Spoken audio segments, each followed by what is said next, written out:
Hello friends, मैं doctor साहबजीत राला। आज आप मेरे साथ पढ़ेंगे Colby's electrolysis reaction. So in order to study this Colby's electrolysis reaction, so we will take the example of different cases like how to prepare the ethane, and ethine.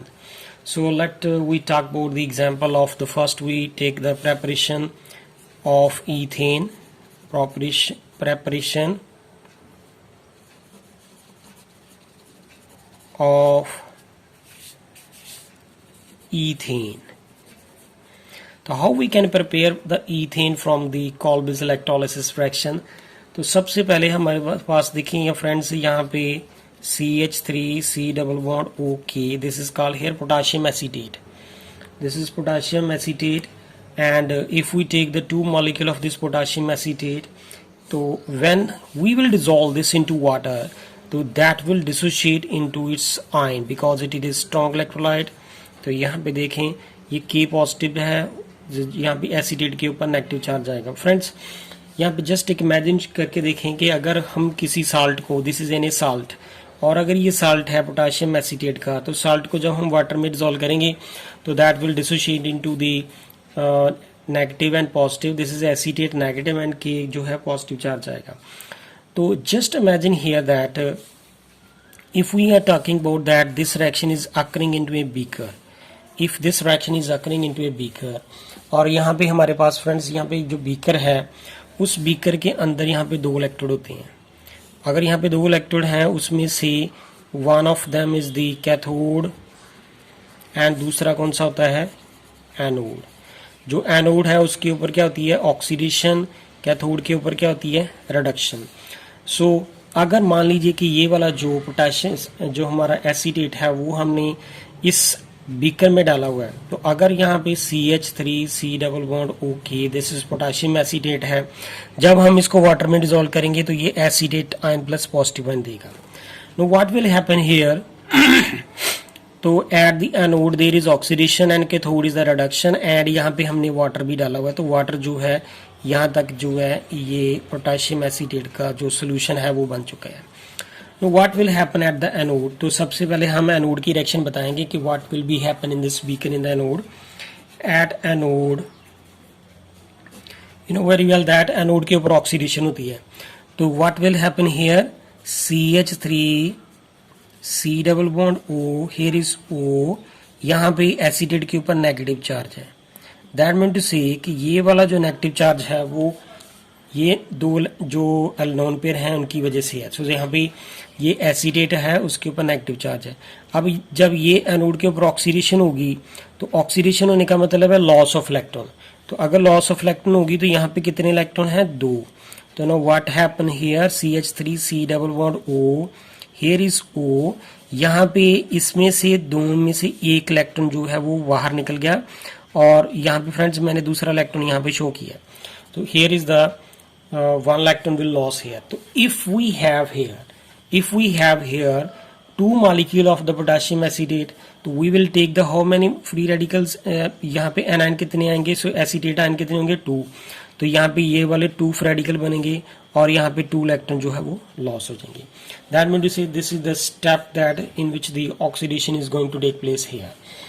अगर यहाँ पे oxidation होती है तो ऑक्सीडेशन का ये first step है। उसके बाद क्या होगा कि ये जो CH3 है, C डबल बॉन्ड O, यहाँ पे O, that will again undergo the reaction in the free radical, that is here कि ये वाला इलेक्ट्रॉन अगर यहाँ पे चला जाए और इसका ये वाला जो सिग्मा बॉन्ड का एक इलेक्ट्रॉन इधर आ जाए और ये सिग्मा बॉन्ड का एक इलेक्ट्रॉन इस कार्बन के पास चला जाए, तो now what we will get here, CH3 free radical, और यहाँ पे ये कार्बन, ये इसका इस ऑक्सीजन के साथ डबल बॉन्ड है, ये सिंगल था, अब यहाँ से एक इलेक्ट्रॉन इधर से आया, एक इधर से आया, तो यहाँ पे क्या बन गया, डबल। ये क्या है हमारे पास यहाँ पे, कार्बन डाइऑक्साइड।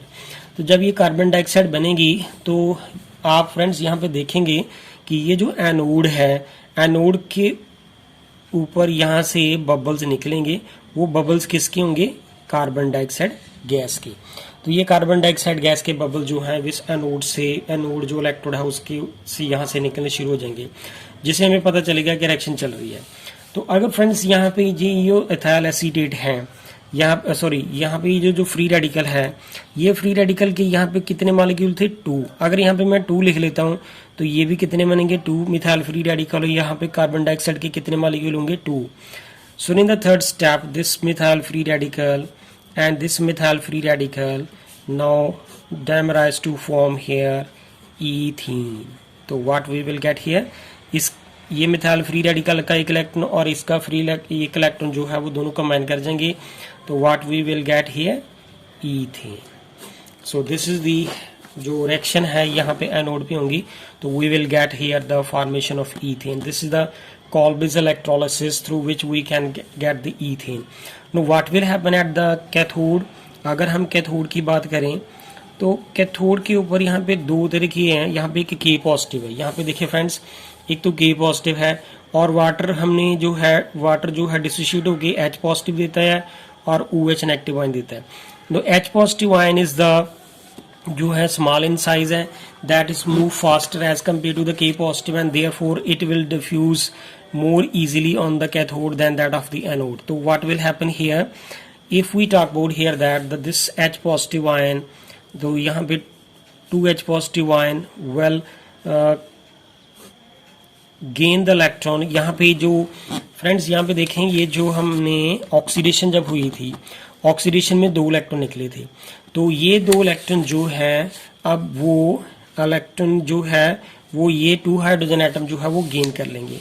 तो gain of electron is called here reduction. If we talk about that, यहाँ पे 2 इलेक्ट्रॉन है, तो ये जो है हमें क्या मिल जाएगी हाइड्रोजन गैस। तो ये हाइड्रोजन गैस निकलेगी। दैट मीन टू से एट दिस इलेक्ट्रोड, ये जो कैथोड है, कैथोड के ऊपर यहाँ पे रिडक्शन होगी, तो रिडक्शन होने से यहाँ पे कौन सी गैस निकलेगी, हाइड्रोजन गैस निकलेगी। So this is the preparation of the ethane from the Kolbe's electrolysis. तो ये इसका एक फर्स्ट पार्ट है, तो अभी हम इसका सेकंड पार्ट पढ़ेंगे। Thank you friends.